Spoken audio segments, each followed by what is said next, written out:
Coming off just doing one other video. Gonna do another video here. After opening up my spoils of war here, made a mess of one of my bags. And I kind of wanted to go over, I mean, I'm sure other people do this, but I just want to show you that probably bag management is a really key thing. I mean, you can throw a bunch of stuff in your alts in your bank or buy more bank slots, but I've found that, you know, just organizing my bags has helped greatly in just keep them cleaned up. Like for the small bag, which we can't get rid of, which does annoy me, I think we should be able to remove the adventure satchel and replace it with a runic bag, or at least expand it to the number of slots of a runic bag. I just use this to hold my influence, and as I get different vouchers, I'm going to spread them out here.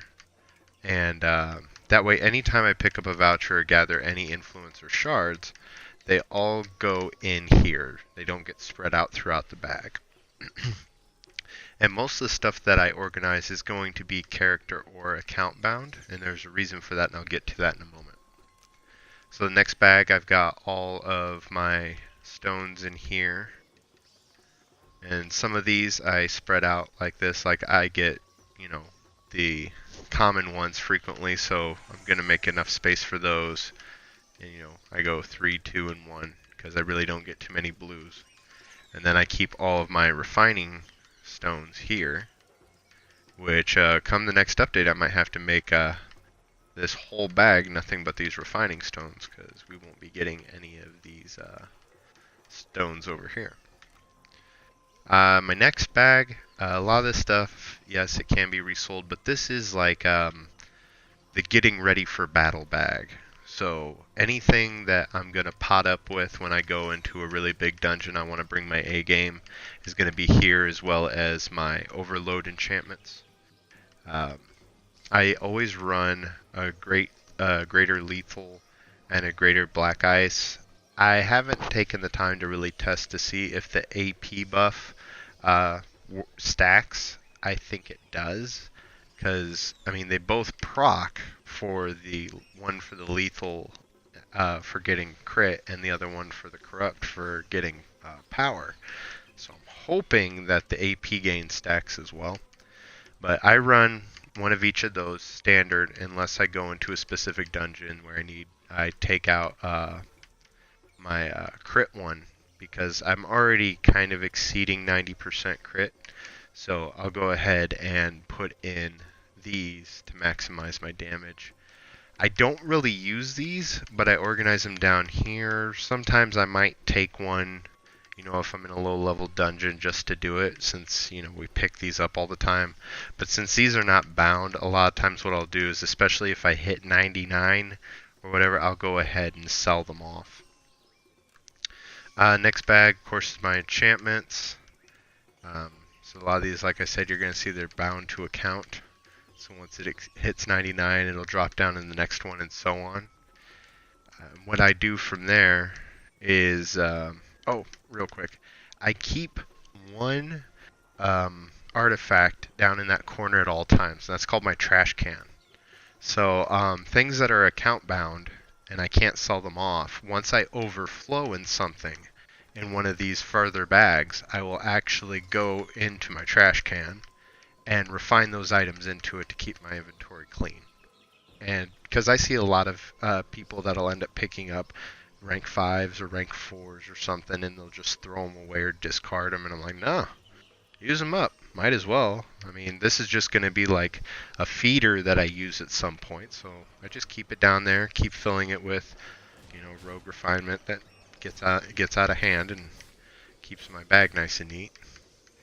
I've got 2 stacks of Prez wards, which I do have coalescent wards. I keep them in my bank, just because the coals don't stack. One of these is bound to account, the other one is bound to characters, so I just leave them in there like that. My next bag, none of these are bound, so I just keep, this is kind of my bag of goods I can sell, except for these. I'm trying to find better spots for some of this stuff, but pretty much all of this stuff in here is stuff that you'll pick up or get out of a dungeon that you can sell. Once again, these you can't, but I'm still organizing there. So once these hit 99, which a lot of these did, and I already sold them off because they spilled over into one of my other bags. I do that also with these. So, I can only have 20 of these, so I'm going to start spilling over jeweled statuettes. And so then I'll just end up selling them all but one, so that way when I pick it up next, it's going to go right back into the same spot.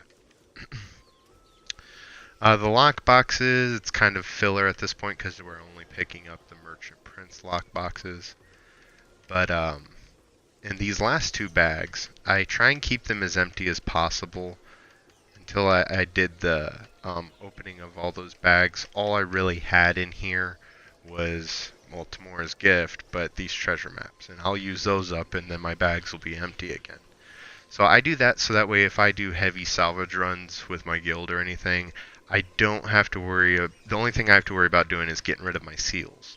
I could fill both runic bags up with salvageable items, and I won't have to take much time away, making people wait for me to get rid of all my stuff. But yeah, I mean, that's my bag management. I keep everything pretty much account and character bound, organized with at least one in each slot, so that way nothing else fills up in there except for those items. And then that way I know everything that's in these last two bags is something I need for a quest or something that I can sell. So I don't know if you found that interesting or not. I try to be kind of a neat freak with my bags just because I hate having to sort through them at the end of like an 8-hour play session or something. It's just really annoying. Yep. Like, favorite, share, subscribe, whatever that good stuff is. I don't know. I don't care. Do whatever you want. But I'm going to be putting up another video here in a moment, so look forward to that. I thank you, and good night.